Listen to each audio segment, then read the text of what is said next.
Bonjour. On est immédiatement frappé par le fait que l'annonce joyeuse de la résurrection de Jésus n'a pas totalement balayé, éclipsé le traumatisme de sa mort sur la croix.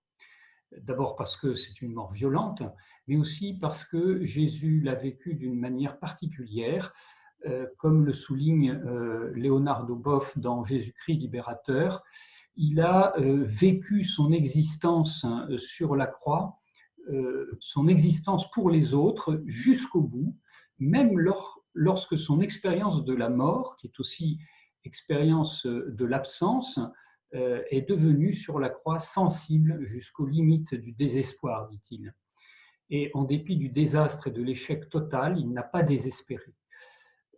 Un peu plus loin, il précise qu'il a continué de vouloir la réalisation du sens absolu qu'a ce monde devant Dieu, c'est-à-dire la réalisation du royaume de Dieu, en dépit de la haine, de l'incompréhension, de la trahison et de la condamnation à mort. Cette façon particulière qu'a eu Jésus de croire jusqu'au bout en son Père, de croire jusqu'au bout en sa mission, a bouleversé les contemporains, à commencer par le centurion, et a donné un sens particulier aussi à l'annonce de la résurrection. Walter Casper écrit dans Jésus le Christ ceci: il ne suffit pas de mettre l'accent sur la méprise politique ou de voir en Jésus l'homme libre, le briseur de loi, le non-conformiste malcommode qui fut liquidé par ses adversaires. Pour le Nouveau Testament, la mort de Jésus n'est pas seulement une action des Juifs et des Romains, mais l'acte de salut de Dieu et l'oblation volontaire que Jésus fait de lui-même. Ainsi, Jésus ne meurt pas sur la croix par hasard ou par méprise. Il n'est pas celui qui était là au mauvais moment, au mauvais endroit. Il meurt comme sa mort est la suite logique de son enseignement et de sa vie. Ainsi, cette manière de mourir a contrasté avec l'annonce de sa résurrection. Cependant, elle continue de constituer donc un traumatisme. Après cette mort violente, cette mort ignominieuse sur la croix, qui est une mort qui est interprétée par les Juifs comme malédiction de Dieu, on peut dire que tout semblait terminé. L'annonce faite par Jésus tout au long de sa vie publique de la venue imminente du royaume de Dieu semblait bien être démentie par cette fin tragique. Or, au fond, on peut dire que Jésus, contrairement peut-être à d'autres sages, avait tellement si étroitement lié donc sa cause, qui est le royaume de Dieu, à sa personne.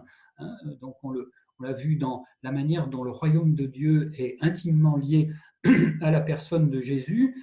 Il l'avait si donc étroitement lié que cette cause ne pouvait pas subsister comme des idées, des idéaux, comme on aurait pu le faire pour les idées de Socrate ou de Confucius. Cette mort n'a pas pu être en même temps la mort de sa cause. Et là encore, Casper dit ceci: la cause de Jésus triomphait ou s'effondrait avec sa personne. C'est pourquoi la fin de Jésus n'est pas simplement je dirais un événement tragique, mais finalement satellite dans l'histoire du christianisme. Elle en est vraiment un événement fondateur qui est un traumatisme, en effet, encore une fois. Alors, tous les écrits du Nouveau Testament témoignent de la rapidité de l'annonce de Jésus ressuscité, la rapidité, ainsi que de la convergence des sources et du caractère central de cet événement.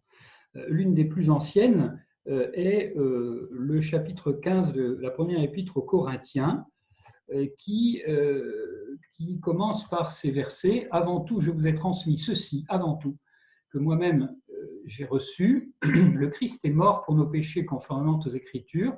il a été mis au tombeau, ressuscité le troisième jour, il est apparu à Pierre, puis aux 12, donc, et ensuite il est apparu à plus de 500 frères, etc. etc. Donc l'annonce de Jésus, l'annonce de la résurrection de Jésus est d'emblée manifestée comme un événement absolument central. On retrouve cela en Actes chapitre 2, verset 32. Ce Jésus, Dieu l'a ressuscité, nous en sommes tous témoins.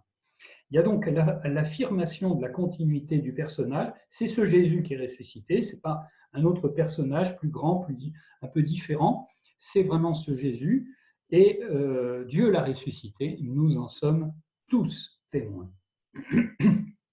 Et un peu plus loin dans cette même première épître aux Corinthiens, au verset 14, cette affirmation, si le Christ n'est pas ressuscité, notre proclamation est sans contenu, d'abord rien d'autre à dire, rien, et votre foi aussi est sans contenu. C'est-à-dire que le phénomène, la résurrection, est vraiment le critère normatif de toute annonce chrétienne. Voici donc comment cette mort à la fois tragique va être mise en regard avec l'annonce joyeuse de sa résurrection.